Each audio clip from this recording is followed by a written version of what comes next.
नमस्कार, news for nation देख रहे हैं आप। आपके साथ मैं हूं ऋचा शर्मा। चुनाव से पहले बिहार को फर्स्ट बनाने वाले, बड़े बड़े दावे करने वाले, एलजेपी और बीजेपी की सरकार बनाने के सपने देखने वाले लोजपा चीफ चिराग पासवान अब खुलकर नहीं बल्कि बचकर और संभल कर बोल रहे हैं।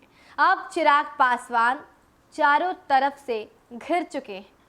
एक तरफ जहां बीजेपी ने उनसे कन्नी काट ली है और कोई भी भाव उन्हें नहीं मिल रहा है, तो दूसरी तरफ अब अपनों ने भी मुंह फेर लिया है। चिराग पासवान का सपोर्ट अब अपने भी नहीं कर रहे, यानी कि कहीं के नहीं रह गए चिराग पासवान, ना इधर के ना उधर के। बिहार विधानसभा चुनाव के दौरान चिराग पासवान बड़े बड़े दावे करते नहीं थकते थे।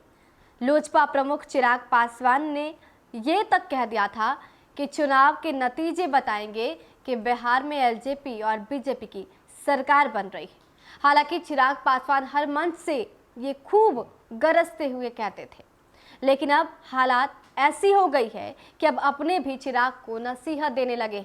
नीतीश कुमार के नेतृत्व में जब एनडीए की नई सरकार बनी तो अपने तरीके से चिराग ने बधाई दे डाली, फिर भी भाव नहीं मिला।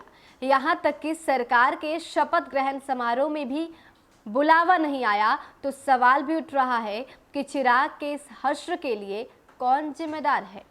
कहा जाता है कि चिराग अपने दल में किसी पर सर्वाधिक भरोसा करते हैं तो वो है उनके करीबी मित्र सौरभ पांडे।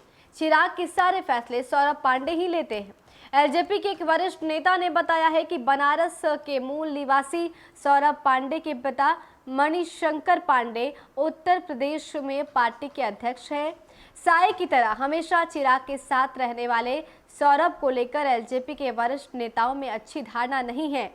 इसी वजह से सौरभ से ज्यादा चिराग किसी को तवज्जो नहीं देते, किसी अन्य नेता की ज्यादा बात भी नहीं सुनते, चुनाव में भी नहीं सुनी और सारे फैसले सौरभ के हिसाब से ही लिए जाते रहे।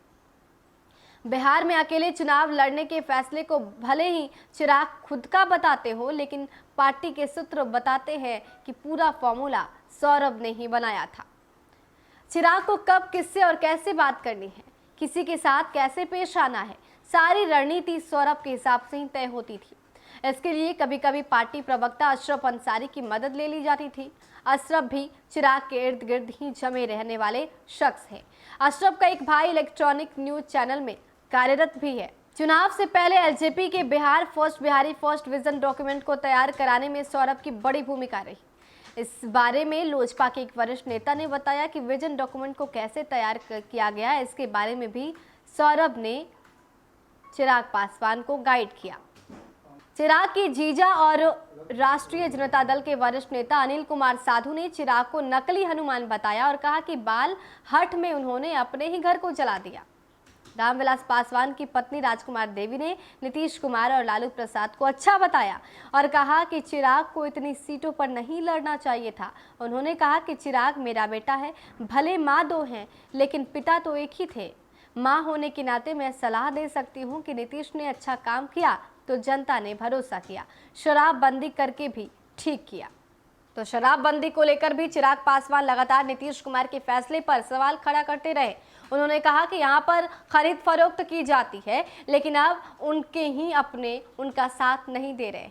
चिराग पूरी तरह हार गए, सिर्फ चुनाव में ही नहीं बल्कि निजी जिंदगी में भी, क्योंकि अपने ने अब चिराग पासवान से मुंह फेर लिया है।